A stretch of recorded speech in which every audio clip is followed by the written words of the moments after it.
Hey guys, welcome to the studio and come on in, sit down. Well, as you saw in the intro there, I was going through some pictures of the acoustical panels that I built in my studio. You can see I have some behind me here, and I'll refer to those pictures again. And we're talking about mixing still, and I wanted to specify specifically about and talk in this video about a mixing environment, that we want to get a good environment to mix in. If you can't hear properly, how are you going to know what you're mixing? In other words, you may have great speakers, but if your room is affecting what you're hearing, you're going to have skewed results in your mixes. For instance, say that your speakers are putting out too much bass and your room is emphasizing that, then when you go to play your mixes on something else, they're going to lack the bass that you might have heard on your system, because your system was exaggerating the amount of bass that you were hearing. Now on the other system, it's going to sound thin and weak and not have that low end that you wanted. So it's very important that you get a very accurate listening environment for that you're mixing. And a big part of that, and this is probably one of the best money that I've spent in the studio, better than the equipment and everything, is the acoustical treatment that I have in my studio to make my listening environment as neutral and as accurate as possible. Now, I'll go through a little bit briefly and talk about how to make some of these panels. They're very easy to do, and really the cost is it really isn't that much when you really look at it in the total scope of things. And the backdrop here, I've got 4 inches of this rigid fiberglass insulation. And let me show you what a piece of that looks like. You saw I had a trailer full of it at the beginning of it. And here's another picture of it here. But this is the Owens Corning 703 fiberglass. This is a rigid insulation, as you can see. This is 1 inch thick, and you can get this in different size sheets. It's very readily available in the 2x4 sheets anywhere online, but that's kind of expensive. I was lucky to find this at our local lumber yard, and I was able to get 4x8 sheets of this, and I probably spent about $75 for what you saw on my trailer there. It was really pretty inexpensive. It had been sitting in their warehouse, and they just wanted to get rid of it. They gave me a good deal. Places to find this would be air conditioning contractors, subcontractors that they'll line the ductwork with their air conditioning with as such. But this is probably the preferred product that is used for the sound absorption.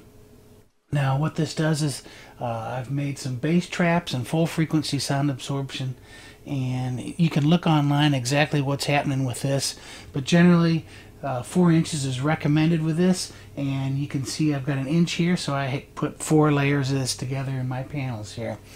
I've made some decorative panels that I think spice up the studio a little bit, and they just don't look like plain Jane panels. And I've got the regular panels up here, but you can see I've changed the color in them, and that they cover the whole wall, so it really looks really nice here. Now it's important where you have these panels located. You just don't want to have them anywhere, and where I specifically have them placed here, as you can see, on the back wall behind my studio. That way I'm not getting objects that are bouncing off of that wall and then competing with my speakers coming back at me. And then you can see in the corner there I've got my bass trap. Now the foam that's just up there for decoration, I quickly found out that the foam is totally useless, so don't waste your money on that foam. But you can see it looks pretty neat up at the top. And then over here I've got just behind the lamp there, that looks like the fender grill cloth, that's at my first reflection point there, bouncing off the wall here. And then I've got the same over here in my first reflection point. Again here. Now, unfortunately, my studio isn't perfectly symmetrical, and I've got a little bit more space on this side here, but I've got a treatment all along that side wall, as I have treatment all along this side wall here. Well, let me talk a little bit about actually constructing these panels, and I'll show you with some of the pictures that I showed at the beginning of the video and describe what I actually did. Very easy to do, plenty of sources on the internet to do that. Here you can see I've got the 1x4 framing lumber, where I just made a some frames and stuffed the insulation in it, the rigid insulation, put a little bit of back support. Same with my bass traps that are floor to ceiling, just made a frame. Some people elect to totally fill that with fiberglass.